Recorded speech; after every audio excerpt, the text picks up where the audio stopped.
በፊታችን ያለው ኢየሱስ ነው። ኢየሱስ ነው። በዚህ በአትሌቲክስ ስፖርት ይልቁንም በሩጫ ውድድር ላይ ፒስ ሜከሮች የሚባሉ አሯሯጮች አሉ። ታውቃላችሁ? ረጅም ጉዞዎችን ከፊት እየቀደሙ የሚያሯሩጡ። ስለዚህ ሯጮቹ እነሱን እየተመለከቱ እነሱን እየተፎካከሩ ትንሽ ሰዓታቸውን ያሻሽላሉ።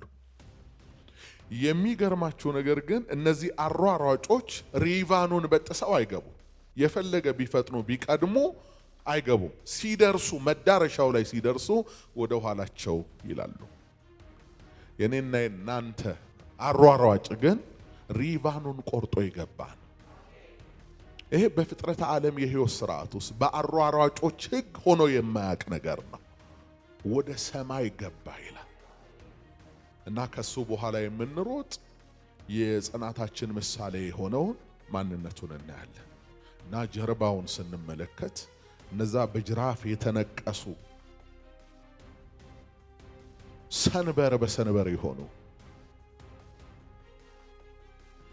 መስቀል በመሸከም የተላላጠ አካሉ ሩጫውን እንዳናቋርጥ ያደርገናል። ማን ርቦት ከመንገዱ፣ ማን ጠምቶት ከዚህ መንገድ፣ ማን ስለተገለለ፣ ማን ስለታሰረ ከዚህ መንገድ ፈቀቅ ይላል። የጠራን ሰው አይደለም፣ የጠራን እግዚአብሔር ነው።